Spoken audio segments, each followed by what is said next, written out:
में जाए हम नहीं, सच्चे गुरु की तलाश करो। और आपने रामायण की चौपाई पर कि गुरु बिन भवनित तरह न कोई और जो ब्रह्म शंकर सब होई, एक रामायण की चौपाई के ऊपर तुमने गुरु करना अनिवार्य समझा। लेकिन गुरु तो वो शक्ति होती है जो महात्माओं ने लिखा कि 7 दीप 9 खंड में, और गुरु से बड़ा न कोई, और करता करे न कर सके गुरु करे सो होय।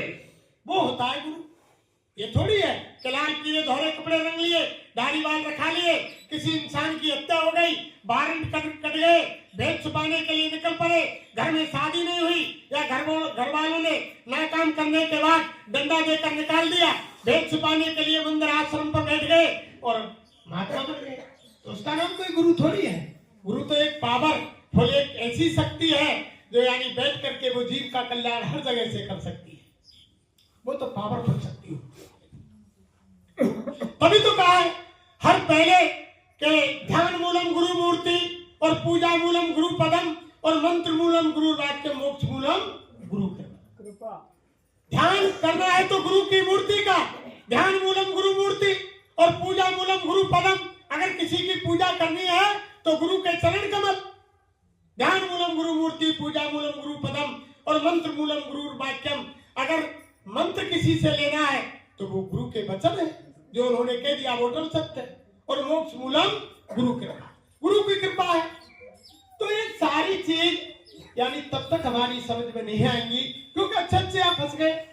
आपने देखा नहीं, महाभारत की बात याद आती है एक, जिस समय परीक्षित राजा ने वो मरा हुआ सर्प और महात्मा के गले में डाल दिया।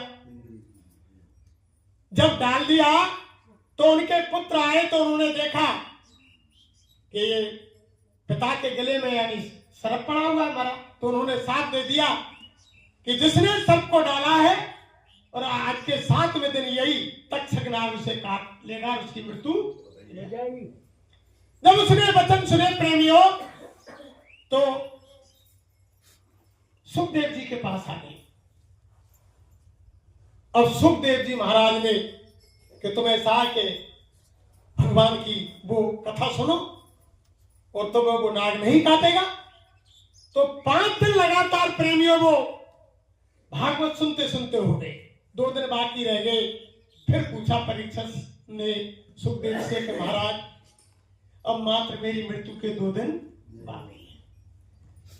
जब सुखदेव ने कहा कि इसको हम इतना उपाय कर रहे हैं और फिर भी उसको मृत्यु की चिंता सता रही है, और हम कह रहे हैं कि तुम्हारी मृत्यु नहीं होगी, ये नाग नहीं काटेगा, और फिर भी ये घबरा रहा है कि महाराज 5 दिन निकल गए, 2 ही दिन बाकी रह गए और 2 दिन बाद तो मेरी मौत है जाएगी। जब सुखदेव ने राजा से कहा कि सुनो राजन, कि एक राजा और जंगल में यानी शिकार के लिए निकल गया। गर्मी का महीना था। निकलते निकलते निकलते निकलते बियाबान जंगल में ऐसा भटक गया प्रेमियों वो कि उसको शाम हो गई। जब शाम हो गई, सूर्य अस्त हो गया तो वो रास्ता भूल गए। जब रास्ता भूल गया तो इधर उधर निकलता हुआ आया। तो जैसे निकल रहा था तो जंगल में देखा कि एक झोपड़ी पड़ी हुई है और उसमें एक दीपक जल रहा है छोटा सा। जब दीपक जल रहा है तो वो झोपड़ी की तरफ गया। जैसे ही झोपड़ी में अंदर उसने घुसकर देखा तो क्या देखा कि कहीं टट्टी पड़ी हुई है, कहीं पेशाब पड़ा हुआ है, कहीं मांस के लोथड़े हैं, कहीं हड्डियां पड़ी हुई हैं, कहीं खून पड़ा हुआ है, और एक बुजुर्ग बहेलिया उसमें एक कोने में बैठा। अब उसने जाकर देखा कि अब क्या किया जाए, इसमें तो भयंकर बदबू आ रही है और रात हो गई। अगर मैं जंगल में कहीं रहूंगा, सुखदेव जी सुना रहे हैं राजा परीक्षित को कि अगर मैं कहीं जंगल में रहूंगा तो मुझे जंगली जानवर खा जाएंगे। अब क्यों ना मैं इस बहेलिया से ही पूछ लूं कि इस झोंपड़ी में एक रात गुजार लूं मैं। राजा ने जाकर के बहेलिया को जगाया कि भैया मैं तुम्हारी झोंपड़ी में एक रात गुजार लूं, मैं फला देश का राजा हूं। कि देख भैया, तो सरीके बहुत आए हम, एक रात की कह के और फिर मैं यहां से ना निकले कि बाबा मैं तुम्हें विश्वास देता हूं, यानी मैं आपको यकीन दिलाता हूं कि मैं सुबह 4 बजते ही ये तुम्हारी झोपड़ी खाली कर दूंगा। सुखदेव जी बता रहे हैं कि राजा परीक्षित, ऐसे उस राजा ने उसको संकल्प दिया कि मैं सुबह 4 बजे तुम्हारी झोपड़ी खाली कर दूंगा, लेकिन मुझे यहाँ रात को टिक जाने दो। बहेलिया ने कहा कि भैया बहुत आए तो सरीके, और सबने यही कहा कि मैं सुबह होते ही और तुम्हारी झोपड़ी खाली कर दूंगा, लेकिन वो लोग नहीं गए। अब राजा ने कहा कि भैया बाबा मैं त्रिवाचा भरता हूं, तुम मुझसे कसम ले लो, सौगंध ले लो, मैं राजा हूं, मैं झूठ नहीं बोलता हूं, और मैं यानी वचन देता हूं तुम्हारे लिए सुबह 4 बजे तुम्हारी झोपड़ी में खाली। अब बहेलिया ने कहा कि चल भैया, जब तू राजा है और सत्यवादी है तो हम तेरी बात देखते हैं, तू भैया रुक जाए एक कोने में। अब वो झोपड़ी में रुक गया। अब वो तो राजमहलों का रहने वाला प्रेमी हो, जब राजमहलों का रहने वाला, अब उसमें टट्टी की, पेशाब की, हाड़ की, मांस की, खून की तमाम बदबू आ रही थी, तो उसको नींद नहीं आई। रात भर सोचते सोचते कोने में बैठे बैठे, और जब सुबह के 4 बजे जब उसकी नींद लग गई, रात भर का जगह था, जब नींद लग गई, सुखदेव जी कह रहे हैं कि हे राजा परीक्षित, वो 4 बजे बादशाह उस झोपड़ी में सो गए। अब बहेलिया खड़ा हुआ। अब बहेलिया ने कहा, अरे कि राजन, अरे उठो उठो राजन, 6 बज गए, 7 बज गए। अब वो जगह, अब उसने सोचा कि ऐसा मौका आगे भी कहीं पड़ सकता है, ऐसा नहीं करूं, कम से कम यहाँ की रहने की 2-4 दिन ठहर के आदत तो डाल लूं। अब बादशाह सोचने लगा कि ऐसा मौका तुझ पर और कहीं जंगल में पड़ सकता है, तो मैं ऐसा क्यों ना करूं कि इससे पूछ के और 2-4 दिन इसमें ठहर के आदत तो बन जाए। जब बादशाह ने बहेलिया से कहा कि देखो महाराज, मैं इसमें 2-3-4 दिन ठहरना चाहता हूं, कि नहीं नहीं, तुम बड़े बेवकूफ राजा हो, तुमने वचन दिया है और फिर तुम्हारे वचन से मुकर रहे हो, मैं इसमें नहीं ठहरने दूंगा। तुमने 4 बजे की कहा था और तुम यानी 6 बजे, 7 बज गए, 8 बज गए और तुम इससे निकलना नहीं चाहते हो। तब राजा परीक्षित से सुखदेव ने पूछा कि महाराज बताओ, उस राजा की गलती है और बहेलिया की गलती है जो वो झोपड़ी को खाली नहीं कर रहा है, जबरन कह रहा है कि 3-4 दिन ठहरना है। जब राजा परीक्षित ने कहा कि महाराज सुखदेव जी, ऐसा कौन सा मूर्ख राजा होगा जो उस ऐसी बदबूदार झोपड़ी से निकलना नहीं चाहेगा। जब सुखदेव ने कहा, अरे कि राजा परीक्षित, ऐसा मूर्ख राजा तू ही है। जब सुखदेव ने कहा कि ऐसा मूर्ख राजा तू ही है, इस शरीर में और क्या भरा हुआ है, इस शरीर में है क्या है, इसमें टट्टी है, पेशाब है, हाड़ है, मांस है, इसमें खून के लोथरे हैं, इसमें मन रूपी बहेलिया बैठा हुआ है, जीवात्मा उस राजमहल की राजा है, क्या चाहिए और कौन है। सुखदेव ने कहा कि वो राजा मूर्ख परीक्षित तू ही है। तब उसकी समझ में बैठा राजा परीक्षित की में कि बात सत्य है, और हकीकत में है क्या इसमें, अगर कहीं किसी भाई बहन का एक्सीडेंट हो जाए और ऊपर से चमड़ी हट जाए, चेहरे से हट जाए, शरीर से हट जाए, वो सफेद वाला मांस निकल आए, तो कोई उसकी तरफ ढूकेगा, कोई उसके नजदीक जाएगा। ये तो केवल एक ऐसी पॉलिश कर दी गई है प्रेमियों, अगर ये शरीर की पॉलिश छुड़ा दी जाए तो कोई किसी से प्रेम नहीं है, करेंगे।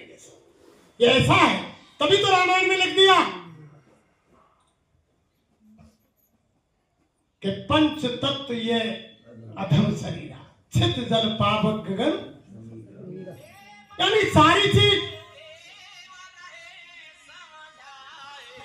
महात्माओं ने कोई कमी नहीं छोड़ी प्रेमियों, और हम आप इसमें ये चाहते कि इसमें रहे। और गुरु महाराज कह रहे हैं कि मानव तन तो आपके लिए उस मालिक ने इसलिए दिया है कि जैसे एक नदी से पार होने के लिए नाव की आवश्यकता होती है, ऐसे ही तुम्हारी आत्मा को इस संसार रूपी भवसागर से पार करने के लिए ये बेड़ा ये मानव तन आपको मालिक ने दिया। इसमें जीवात्मा बैठी हुई है, इसी में बैठ करके पार होगी। और इसको चलाने वाला यानी वो मल्लाह चाहिए। वो कैसा चाहिए? जो रामायण में लिखा है कि करण धार सतगुर दृढ़ नावा और दुर्लभ साज सुलभ कर पावा। यानी ऐसा करण धार चाहिए जैसे स्वामी बुक कहिए ना, उस रामायण में लिखी हुई है, सबसे हिलमिल चालिए नदी नाव संजो। स्वामी या संसार में भांत भांत के लोग और हिलमिल प्रेम निभाइए नदी नाव संजो। जैसे नदी नाव का संयोग होता है, विपरीत हवा चलने पर भी वो यानी मल्लाह हर परिस्थिति में उसको टेढ़ी तिरछी निकाल के नाव को पार कर देता है। जब ऐसा यानी करणधार सतगुरु वो आप हमको मिल जाएगा, संसार की काल माया की हर परिस्थिति को यानी काट करके वो हमारी आत्मा को अपने निज मुकाम सतलोक पहुंचा देगा। और जब अगर ऐसा सतगुरु नहीं मिला प्रेमियों तो कुछ नहीं होगा। आप रात दिन सुन रहे हो भाई, 7 चीज थोड़ी मोड़ी थोड़ी बनी है, 7 चीज बहुत बनी है। देखो 7 बार है, 7 भंवर डलती है, 7 समुद्र है और 7 महासागर है, 7 ऋषि है और बहुत चीजें 7, हर चीज 7 है और हर चीज 7 के ऊपर आधारित बनी हुई है। लेकिन 7 ही गुरु हैं इंसान के। महात्माओं ने बताया कि 7 गुरु हैं।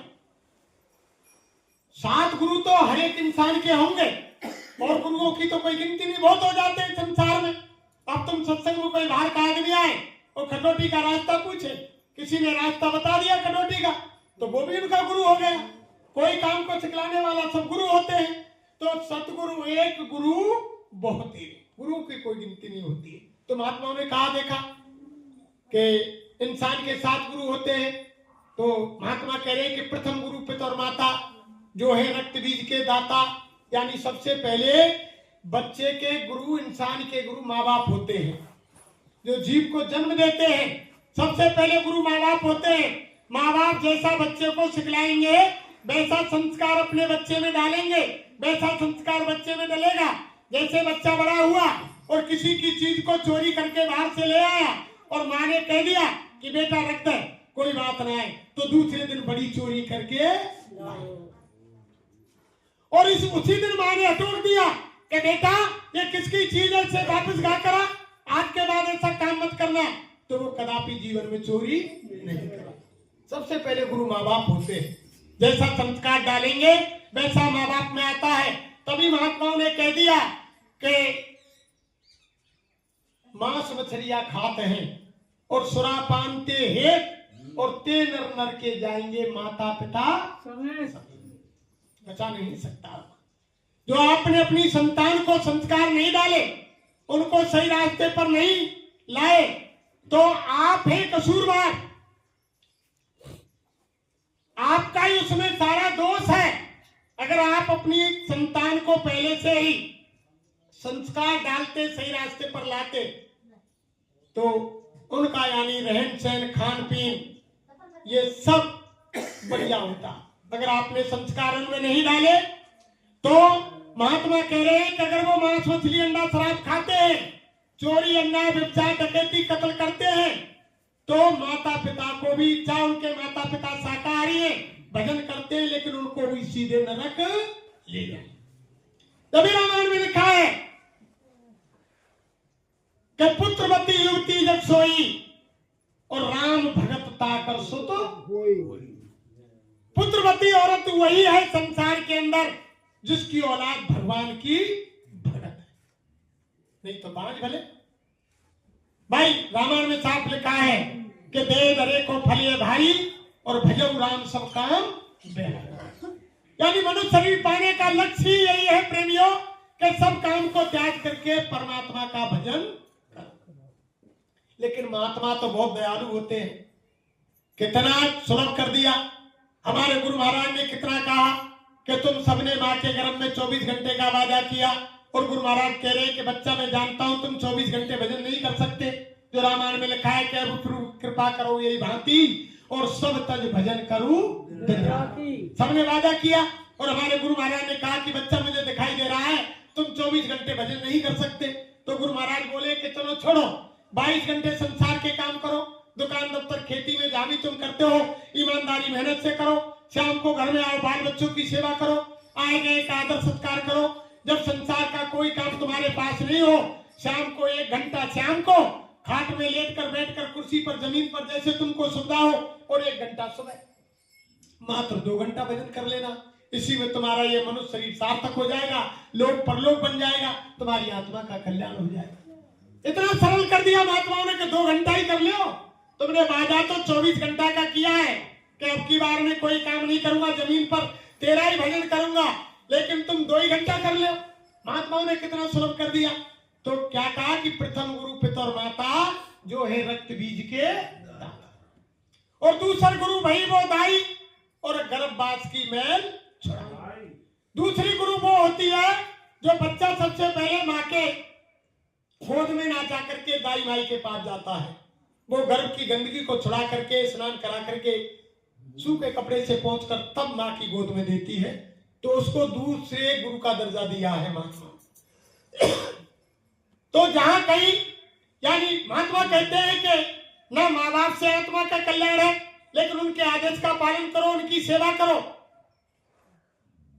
और ऐसे अगर दाई माई तुमको कहीं मिल जाए तो उसको प्रणाम करो, उसका आदर सत्कार करो, क्योंकि तुम्हारी गर्भमास की जो गंदगी थी किसी ने नहीं धोया, वो तुम्हारी गंदगी दाई माई ने धोई। फिर कहा कि तीसरा गुरु नाम जो धारा गांव देश के लोग पुकार। तीसरा गुरु वो होता है जब बच्चा महीना 2 महीना का हो जाता है, जब घर में घरवाले कहते हैं कि घर में सोबर सूतक हो गए और चौका बर्तन करके और यानी खीर पूरी बनाओ, पकवान बनाओ और पंडित को नौता दो और बच्चे का नामकरण संस्कार कराओ। जो तीसरा गुरु नाम जो धारा और गांव देश के लोग पुकारा। तीसरा गुरु का दर्जा महात्माओं ने दिया, यानी जो ब्राह्मण होते हैं जो नामकरण संस्कार करते हैं उनको दी, लेकिन आत्मा का कल्याण उनसे भी नहीं। फिर आगे चौथा गुरु जो शिक्षा देना और तब संसारी मार्ग जीना। चौथा गुरु का दर्जा महापुरुषों ने, जब बच्चा बड़ा हो जाता है 5-6 साल का, जब स्कूल विद्यालय जाता है, जो भौतिकवाद की शिक्षा देते हैं मास्टर अध्यापक, उनको चौथे गुरु का दर्जा दिया। महात्माओं ने कहा कि अगर तुमको वो तीसरा गुरु कहीं मिल जाए तो उनको नमन करो, प्रणाम करो, उनकी इज्जत करो, उनके आदेश का पालन करो। और चौथा गुरु यानी जो भौतिक शिक्षा देता है उसके आदेश का पालन करो और उसको नमन करो। चौथा दर्जा गुरु का यानी उनको दिया जो भौतिकवाद की शिक्षा देते हैं, जो मास्टर होते हैं स्कूल में संसार का ज्ञान कराते हैं। फिर उसके बाद बच्चा बड़ा हो गया। जब बड़ा हुआ प्रेमियों, 18-20 साल की उम्र हो गई शादी की। जब शादी के समय जब घर में पंडित आता है और वो कहता है कि तुमने गुरु बना लिया, जब वो कहता है कि नहीं बनाया, तब वो जनेऊ देता है और कान में कहता है कि ओम नमो भगवते वासुदेवाय नमः। लो ये मंत्र है, मैं आज से तुम्हारा गुरु हूँ। वो जो शादी के समय पर कनफू का गुरु बनाया जाता है उसको यानी 5वें गुरु का दर्जा महात्माओं ने दिया। 5वां गुरु जो दीक्षा दीना और राम कृष्ण का सुमरन कीना। तो महात्मा कह रहे इससे भी आत्मा का कल्याण नहीं है, गुरु आगे करना पड़ेगा। शादी भी हो गई, बच्चे पैदा हो गए, फिर बुढ़ापा आ गया। और बुढ़ापा आने के बाद जैसे अक्सर कर घर से खाते निकाल के वो चौपार पे पटक दे बुजुर्ग किए और पानी भर के रखा में कई दिन को है जाए, कोई रास्ता गिर जाए, जब वो रामा श्यामा होए, कोई जय गुरुदेव बोले, कोई राम राम करे, कुछ ही करे, जब वो कहे कि भैया कौन सो है के फलाना हूं, के भैया का है, के भैया कछी ना चलती को नाम।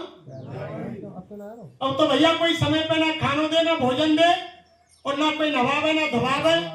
जब वो रास्ता गिर के भैया देख कोई काऊ को ना है तो भाई को ध्यान धर के ओम नाम सबसे बड़ा और याते बड़ो ना कोई, और जो या को सुमरन करे तो शुद्ध आत्मा।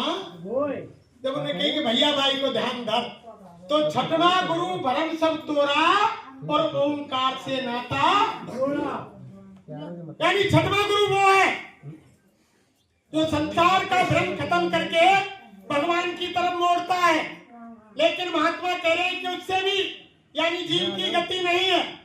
जैसे 7 भामट डाली जाती है शादी के समय में प्रेमियों, ये हमारी माता बहन देवियां जब बच्ची की भामर पड़ती है तब ये गाती है कि मेरी पहली भमरिया रे वही तो बेटी।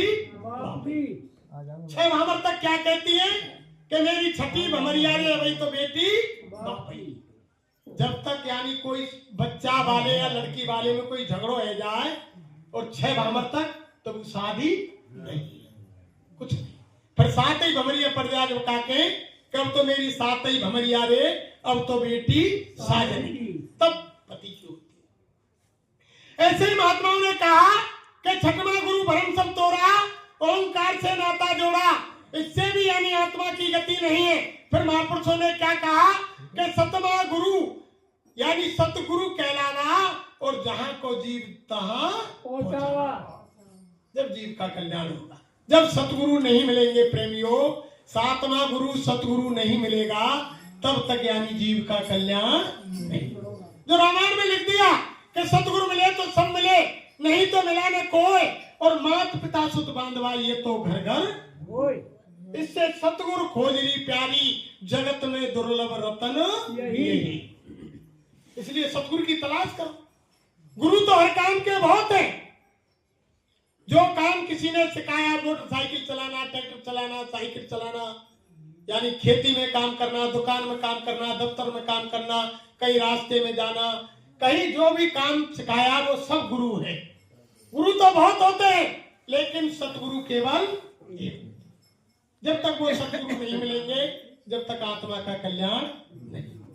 सतगुरु खोजरी प्यारी, जगत में दुर्लभ रतन ये। और देखो हम आप इस संसार में फंसते चले जा रहे हैं, और ये संसार लेन देन का है, और बिना लेन देन के संसार चलता नहीं है। या सब लेन देन एक दूसरे का चुकने और चुकाने के लिए हम आप यहाँ आए हुए हैं। और इस शरीर के साथ ही कोई अगर ये समझ रहा हो कि यहाँ से सुई की नोक की बराबर कोई चीज हमारे अपने साथ हम आप ले जाएं, तो यहाँ शरीर के साथ में तुम्हारी लिखाई यानी पढ़ाई, बुद्धिमानी, मान, पद, होदा, तुम्हारी नौकरी और की क्या चला, ये शरीर भी यहीं पर रखवा लिया जाए। शरीर के साथ सारी चीज तुम्हारी यहाँ रह जाएगी। तुम यानी प्रधानमंत्री हो, कोई भी MP MLA मिनिस्टर हो, कोई यानी जज हो, यानी कलेक्टर हो, SDM हो, कोई भी हो, उसके साथ तुम्हारा पद, मान, होदा, तुम्हारी बुद्धि, ज्ञान, विवेक, ये धन, मकान, जायदाद, बेटी, बेटा, कार, घोड़ा, बंगला, नाते, रिश्तेदार, सब इस शरीर के साथ इसी जमीन पर रखवा लिया जाए। कोई चीज आपके साथ जाने वाली नहीं है। केवल यह हम आप एक दूसरे का कर्म कर्जा चुकने चुकाने के लिए आए हैं। जब यहाँ का कर्म कर्जा चुक जाएगा, एक जगह तो महापुरुषों ने ऐसा कहा कि अगर किसी के खेत का एक दाना भी, अगर तुमने पड़ोसी के खेत का, एक सत्संग में गुरु महाराज कह रहे हैं कि अगर तुमने पड़ोसी के खेत से एक दाना भी अनाज का ले लिया, खा लिया, तो उसका भी कर्म कर्जा तुम्हें मैं ब्याज के चुकाना,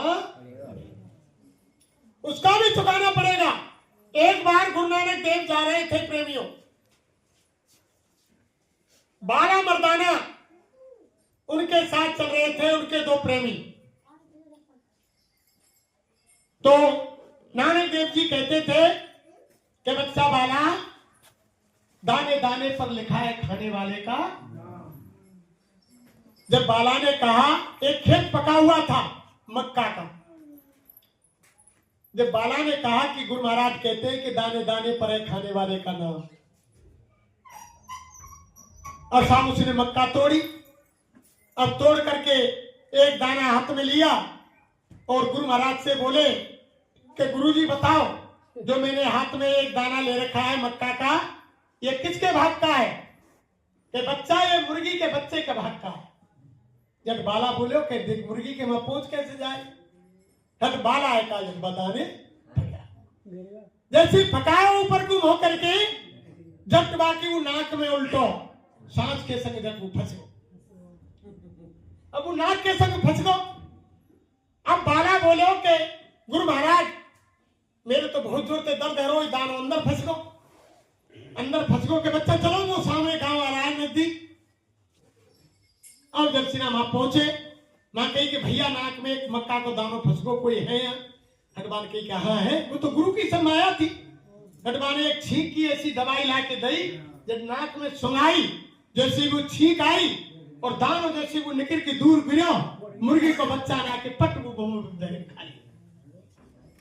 जब उस बाला को मालूम हुई, जब उसने विश्वास किया कि दाने दाने पर लिखा है खाने वाले का, जब उसने कहा कि मालिक मैंने दानों इसीलिए खाओ कि नहीं मुर्गी के बच्चा को कहां से पहुंच जाए, लेकिन वो उसी के नसीब का था, वो इसको मिट नहीं सकता है। जो भाग में लिखा है प्रारब्ध में, वो हर जगह मिलेगा, उसको कोई मिटने वाला नहीं। और यह केवल संसार में हम आप एक दूसरे के कर्म कर्जों को चुकाने के लिए आए हैं, और मैं ब्याज के वो चुकाना पड़ेगा जब तक। इसीलिए तो महात्मा कहते हैं नाम दान देने के बाद कि अब तक जो तुमने जो किया, लेकिन आगे कोई ऐसा कर्म मत करना जो फिर तुम्हारे ऊपर कर्मों का कर्जा लग जाए। अब तक का तो मैं नाम दान तुमको दे रहा हूं, तुम्हारे कर्म कर्जे का खाता धर्मराज की भई से पन्ना निकाल के अलग कर रहा, फाड़ दे। लेकिन नए बना देते, और नए बनाने के मारे तो स्वामी जी रोजाना के भाई रोजाना भजन करो। जब तुम सुबह शाम भजन करेंगे तभी तो हम जो जाने अनजाने में जो कर्म बने हैं तभी तो उनकी सफाई होगी। अरे तुम संसार की बात में आ जाओ सब। ये हमारी माता बहन देवियां सुबह सुबह रोजाना घर में झाड़ू नहीं लगाए तो बताओ 15 दिन तक लगातार तो कितनी गंदगी रह जाएगी, कोई उसमें बैठना पसंद करेगा? तो ये तो जाने हमारा भगवान का असली मंदिर है, मनुष्य शरीर। इसमें हम आप झाड़ू नहीं लगाएंगे, इसमें यानी बुहारी का झाड़ू तो लगेगा नहीं, इसमें तो भजन का झाड़ू लगेगा। जब हम भजन करेंगे, बैठेंगे, रोजाना इसकी सफाई करेंगे, अच्छे बुरे कर्म तभी तो खत्म होंगे। इसीलिए तो महात्मा कहते हैं कि समय निकाल करके भजन में नागा मत करो। और जिन चीजों के लिए तुम इतनी कड़ी मेहनत, इतनी कोशिश कर रहे हो, तुम एक मेरे कहने से मेरा काम कर लो, तुम भजन कर लो, संसार की जो चीज तुम्हारे भाग में है वो तो तुमको मिली जाएगी, उसको कोई मिटने वाला नहीं। अरे जब तुम भजन करोगे, गुरु महाराज बोले अरे बच्चा जब तुम भजन करोगे तो तुम्हारे घर में बीमारी नहीं आएगी, और तुम जब भजन करोगे तो तुम्हारे घर में लड़ाई झगड़ा नहीं होगा। जो अगर तुम भजन करोगे तो तुम्हारे घर में सुख समृद्धि होगी, अगर तुम भजन करोगे तो तुम्हारे घर में सब तरह के आनंद होंगे, और भजन करोगे तो तुम्हारी आत्मा का कल्याण होगा, और भजन करोगे तो तुम्हारा लोक परलोक बनेगा। यानी भजन से ही सारी चीजें सब रामायण में लिखा हुआ है। काकभूषण के संवाद में गरुड़ से काकभूषण ने यही कहा कि निज अनुभव में कहूं खगेशा, और बिन हर भजन न मिटही कलेशा। बिना भगवान के भजन के कलेश खत्म होंगे ही नहीं, कितनी भी कोशिश कर लो तो। भाई रोजीना इस मन मंदिर में झाड़ू लगाया करो रोजाना, वो भगवान के मंदिर को साफ करने के लिए, वो यानी भगवान का भजन, भगवान की प्रार्थना, भगवान की आराधना, यही असली झाड़ू है। जब तुम रोजाना घर में झाड़ू लगाती हो, सुबह जगने के बाद सबसे पहला काम हमारी माता बहन देवियों का यही होता है कि घर की सफाई करते हैं, सबसे पहला काम होता है। जब हम यहाँ संसार के इस घर की जिसमें रहते हैं इसकी सफाई करते हैं, तो आप हमने कभी सोचा कि असली मनुष्य मंदिर इसमें भगवान बैठे हुए हैं, और वैसे हम कह रहे हैं कि भगवान हम बिठाना चाहें, और रामायण में लिख दिए कि निर्मल मन जन सोए मोह पावे, और मोह कपट छल छिद्र न। भगवान कह रहे हैं कि सफाई करो उसकी, इसके अंदर से काम क्रोध लोभ मोह ईर्ष्या चुगली निंदा, और यानी किसी की रिश्वत लेनो, झूठ बोलनो, बेईमानी करनो, सारी उन्हें निकालो। जब ये बुराई निकल जाएंगी तभी तो शुद्ध होगा, तभी परमात्मा इसमें ठहरेगा, ऐसे थोड़ी आ जाएगा। तो तभी तो महात्मा ने कहा कि दिल का हुजरा साफ कर, महात्मा ने कहा कि दिल का हुजरा साफ कर, जाना के आने के लिए, और ख्याल गैरों का हटा उसको बिठाने के लिए। भाई ख्याल, हमारा ख्याल तो संसार में, पूजा तो हम देवी देवता की मंदिर में कर रहे हैं, यानी पूजा तो मंदिर में देवी देवता की कर रहे हैं हम, और प्यार कौन से कर रहे हैं? संसार के, परिवार के। मोह हमारा खेती में, दुकान में, दफ्तर में, नाती में, बेटा में, उनमें लिखा हुआ है। और महात्मा क्या कहते हैं? अरे प्यार तुम परमात्मा से करो, और पूजा भले ही संसार की करो, लेकिन प्रेम परमात्मा से करो। तो रामायण में लिखा हुआ है हर व्यापक सर्वत्र समाना, प्रेम से प्रकट हुए में जाना।